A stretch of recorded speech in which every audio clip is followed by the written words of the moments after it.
નમસ્કાર મિત્રો, સ્વાગત છે તમારું અમારા એક નવા વિડીયોમાં।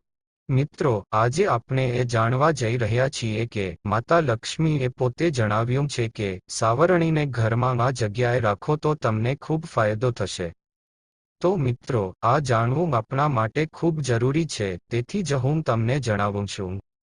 આ વિડીયોને અંત સુધી અવશ્ય જુઓ અને વિડીયો પસંદ આવે તો વિડીયોને લાઇક અને તમારા મિત્રો સાથે શેર કરો। મિત્રો, ચેનલ પર પહેલીવાર આવ્યા હોય તો ચેનલને સબસ્ક્રાઇબ કરી સાચી શ્રદ્ધાથી કોમેન્ટ બોક્સમાં જય માતા લક્ષ્મી જરૂરથી લખો। તો ચાલો આગળની માહિતી શરૂ કરીએ। એવી વસ્તુ છે જે વ્યક્તિને ધનવાન બનાવવાની ક્ષમતા ધરાવે છે અને કરી પણ બતાવી શકે છે, કારણ કે શાસ્ત્રમાં તેના વિશે ઘણા શુભ અને અશુભ સંકેતો જણાવવામાં આવ્યા છે। તેથી તમારા માટે તે જાણવું ખૂબ જ મહત્વપૂર્ણ છે। સાવરણીનો ઉપયોગ કરવાની સાચી રીત। સાવરણીને ક્યારેય પણ ઊભી ન રાખવી જોઈએ, તેનાથી ઘરમાં પરેશાનીઓ આવે છે। આપણા સારા દિવસોનો ક્યારે અંત ન આવે તેનું ધ્યાન રાખવું જોઈએ। આપણે ભૂલથી પણ ક્યારે સાવરણીને પગ ન લગાડવો જોઈએ અને લાત પણ ન મારવી જોઈએ। જો આવું થાય તો દેવી લક્ષ્મી ક્રોધિત થઈને આપણું ઘર છોડીને ચાલ્યા જાય છે। મિત્રો, આજના વિડીયોમાં અમે તમને શાસ્ત્રો અનુસાર સાવરણીને કઈ દિશામાં રાખવી જોઈએ, તે કેવી રીતે રાખવી જોઈએ અને કેવી રીતે સાવરણી તમને ધનવાન બનાવી શકે છે, આ તમામ બાબતો વિશે જાણીશું। જો શાસ્ત્રો અનુસાર જોવામાં આવે તો સાવરણી એ દેવી લક્ષ્મીનું સ્વરૂપ છે। જો તમે સાવરણીનો ખોટી રીતે ઉપયોગ કરો છો તો અત્યંત જીવનમાં ગરીબી આવે છે। જો તમે સાવરણીનો યોગ્ય ઉપયોગ કરો છો તો તે જીવનમાં સફળતાના દરવાજા ખુલે છે। મિત્રો, જો તમારું જીવન સામાન્ય રીતે તમે જીવી રહ્યા છો અને કોઈ પણ સમસ્યા નથી, પરંતુ જો તમારે ઘણી વખત આર્થિક સમસ્યાનો સામનો કરવો પડે છે, તમારા જીવનમાં તે ગરીબી અને નિરાશા લાવે છે, તો બીજી તરફ તમે સાવરણીનો સાચો ઉપયોગ કરશો તો તે તમને ધનવાન પણ બનાવી શકે છે। મિત્રો, વર્તમાન સમયમાં મોટાભાગના લોકો પાસે સમય નથી હોતો। તેઓ તેમના કામમાંથી સમય કાઢી નથી શકતા, તેના કારણે તેઓ તેમના ઘરની સફાઈ નથી કરી શકતા। પરંતુ હું તમને એક સલાહ આપવા માંગુ છું, જો તમે સવારે કચરો નથી કાઢી શકતા તો સવારે વહેલા ઉઠવાનો પ્રયાસ કરો અને 10 મિનિટ સુધી તમારે સાફ કરવું પડશે અને જે કચરો નીકળે છે તેને તમારે ફેંકવાની જરૂર નથી, પરંતુ તેને એક બાજુ રાખી શકો છો। હવે બધા નિયમો અમે તમને જણાવવા જઈ રહ્યા છીએ કે કઈ દિશામાં સાવરણી રાખવી જોઈએ, ક્યારે સાવરણી ખરીદવી જોઈએ અને કયા દિવસે ખરીદવી જોઈએ, ક્યારે તેને ફેંકવી જોઈએ અને કયા દિવસે નવી સાવરણીનો ઉપયોગ કરવો જોઈએ। તો મિત્રો, આગળ વધતા પહેલા આપને વિનંતી છે કે જો તમને અમારી આ રજૂઆત પસંદ આવે તો ચેનલને સબસ્ક્રાઇબ કરો, કોમેન્ટ બોક્સમાં જય માતા લક્ષ્મી જરૂર લખો। હવે ચાલો આગળની માહિતી શરૂ કરીએ। મિત્રો, સૌ પ્રથમ તો ચાલો અમે તમને જણાવીએ કે અઠવાડિયામાં 7 દિવસ હોય છે, તેમાંથી કેટલાક આ પ્રકારના દિવસો સોમવાર, બુધવાર, ગુરુવાર અને શુક્રવાર જેવા દિવસોને સામ્યવાદ કહેવાય છે અને મંગળવાર, શનિવાર અને રવિવાર આ 3 દિવસોની રોજ સાંખ્યવાર તરીકે ઓળખવામાં આવે છે। મિત્રો, તમે સોમવારે ગમે ત્યારે સાવરણીથી ઘર સાફ કરી શકો છો। મોટા તહેવારો જેવા કે દિવાળી, ધનતેરસને ખરીદી શકો છો અને તમારા ઘરે લાવી શકો છો। તે ખૂબ જ સુખ અને ભાગ્યશાળી માનવામાં આવે છે। હંમેશા ખૂબ જ સખત સાવરણીનો ઉપયોગ કરવો જોઈએ। મિત્રો, જો તમે શનિવારે સાવરણી ખરીદવા માંગતા હોય તો તેમ કરવાથી જીવનમાં ધનની કમી સર્જાય છે। તો ચાલો તમને જણાવીએ કે તમારે ક્યારે નવી સાવરણી ખરીદવી જોઈએ। જો તમે નવી સાવરણી ખરીદીને તમારા ઘરે લાવો છો તો તમારે શનિવારથી તેનો ઉપયોગ કરવાનું શરૂ કરી દેવું જોઈએ। જો આપણે દિશાની વાત કરીએ તો મિત્રો, આપણે કોઈ દિવસ સાવરણીને પૂજા ઘર તરફ ન રાખવી જોઈએ। જે દિશામાં આપણે મંદિર બનાવીએ છીએ, એટલે કે ઈશાન દિશા, એટલે કે આપણા ઘરનો ઉત્તર કોર ખૂણો કહેવાય છે, કારણ કે ત્યાં પૂજા સ્થળ હોય છે। તે રૂમમાં કોઈ દિવસ ભૂલથી પણ સાવરણી ન રાખો છો। તમે પૂજા સ્થાનમાં સાવરણી રાખો છો તો એ તમારા મંદિરમાં ભગવાનના આગમનને અવરોધ લાવે છે અને દુઃખ અને ગરીબી આવવા લાગે છે, તેથી તમારે ભૂલથી પણ પૂજા ઘરમાં આગળની ન રાખવી જોઈએ.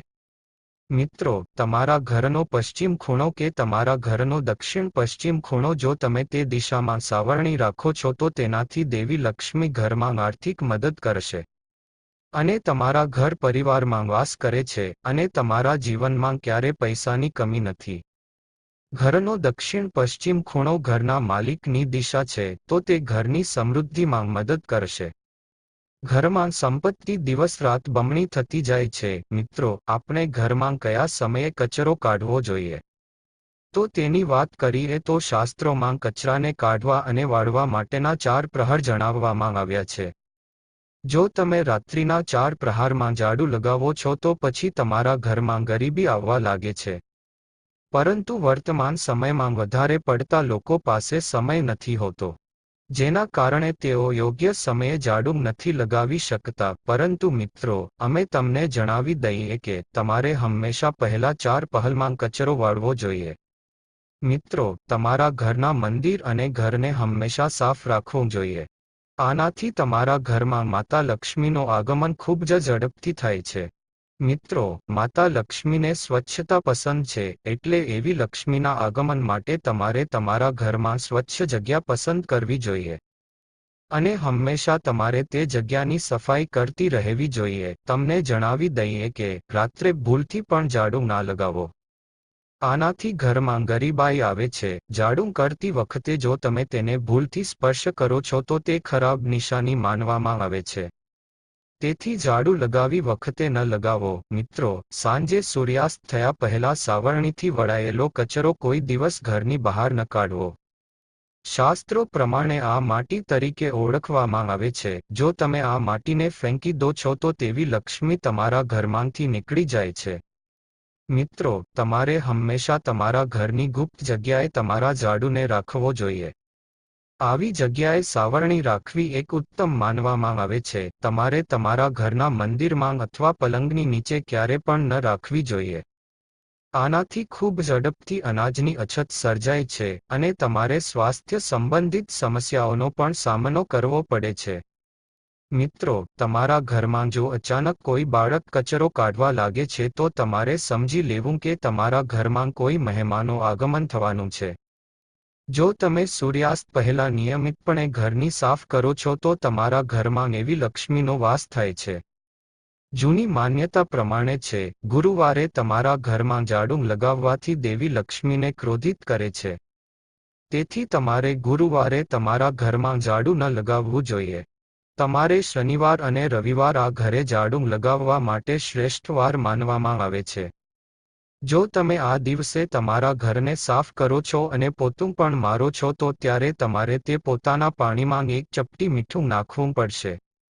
તમે પછી જોઈ શકો છો કે તમારા ઘરની બધી નકારાત્મક ઉર્જાઓ ખતમ થઈ જશે અને તમારા ઘરમાં સકારાત્મક ઉર્જાનો સંચાર થવા લાગ્યો છે. મિત્રો, જો તમે આર્થિક સમસ્યાનો સામનો કરી રહ્યા છો તો છુટકારો મેળવવા માંગો છો, તો તમારે આવી સ્થિતિમાં તમારે તમારા નજીકના મંદિરમાં વહેલી સવારે 4 વાગ્યાથી 5 વાગ્યા સુધીમાં જવાનું છે. ત્યાં શાંતિથી સાવરણી રાખી દેવાની છે. આનાથી તમારે આર્થિક તંગીની સમસ્યામાંથી છુટકારો મળશે. હંમેશા સાવરણીને સાફ કરો. સાવરણીને કોઈ દિવસ ભેગી ન રાખવી. યાદ રાખો કે ઘરમાં ક્યારે જૂની સાવરણી ન રાખવી. સાવરણીને ઘરની બહાર કે અગાશી ઉપર ન રાખવી. આવું કરવું એ અશુભ માનવામાં આવે છે. તેમ ન કરવું તે શાસ્ત્રોમાં મનાય છે. આમ કરશો તો ઘરમાં ચોરી થવાનો ભય રહે છે. સાવરણી હંમેશા એવી જગ્યાએ છુપાવી જે જગ્યાએ આપણા સિવાય કોઈ વ્યક્તિ ન જોઈ શકે. સાવરણીને કોઈ દિવસ પૂજા કરતી જગ્યાએ અથવા તો ઈશાન ખૂણામાં ન રાખવી. આવું કરવાથી તમારા ઘરમાંથી માતા લક્ષ્મી જતા રહે છે અને ભગવાનનો વાસ નથી થતો. વાસ્તુ પ્રમાણે જો શક્ય હોય તો પૂજાધરને સાફ કરવા માટે કોઈ કપડાનો ઉપયોગ કરવો જોઈએ અને ગંદા કપડાને કોઈ દિવસ સાવરણીથી ક્યારે સ્પર્શ ન કરવો જોઈએ. વાસ્તુ અનુસાર ગ્રહણ અનુસાર ક્યારેય સાવરણીથી પૂજઘરને સાફ ન કરવું જોઈએ. અને સાવરણીને સ્પર્શ પણ ન કરવું જોઈએ. સૂર્યાસ્ત પહેલા એટલે કે પ્રભુના સકારાત્મક ઉર્જાનો પ્રવેશ થતો હોય છે ત્યારે જાડું લગાવવામાં આવે તો સકારાત્મક ઉર્જા ઘરમાંથી બહાર નીકળી જાય છે. એવો સમય છે જ્યારે ઘરમાં એકદમ શાંતિ હોય છે, આપણું મન ત્યારે પ્રભાવિત થાય છે. તમારે તમારા જીવનમાં જોઈએ કે બ્રહ્મ સમય દરમિયાન તમે સાવરણીથી ઘર સાફ ન કરો. અને તેથી તમારા ઘરમાં સકારાત્મક ઉર્જા રહે અને સુખ શાંતિ રહે છે. અને સૂર્યાસ્ત પછી પણ તેને સ્પર્શ કરવો અશુભ માનવામાં આવે છે. સાવરણીથી પ્રવેશ ન કરવો, કારણ કે તેને દેવી લક્ષ્મીનું સ્વરૂપ માનવામાં આવે છે. આમ કરવાથી દેવી લક્ષ્મીનો અનાદર થાય તેવું માનવામાં આવે છે. તેનાથી આર્થિક સ્થિતિ પર અસર પડી શકે છે. કોઈ પણ રીતે સાવરણી શારીરિક અને સ્વચ્છતા સાથે સંબંધિત છે. પૌરાણિક શાસ્ત્રોમાં કહેવાયું છે કે જે ઘરમાં સાવરણીનું અપમાન થાય છે ત્યાં ઘરની અછત હંમેશા સર્જાય છે. કારણ કે ધનની દેવી મહાલક્ષ્મીનું સાવરણીમાં વાસ થવાનું માનવામાં આવે છે. સાવરણી એ ઘરનો કચરો દૂર કરે છે અને ઘરના કચરાને દ્રતા કહેવામાં આવે છે. વાસ્તુશાસ્ત્ર દરમિયાન સૂર્યોદય પછીનો સમય યોગ્ય છે સાવરણીથી સાફ કરવા માટે. એવું માનવામાં આવે છે કે ઘરની સફાઈ કરવાથી ઘરમાં સુખ સમૃદ્ધિ આવે છે.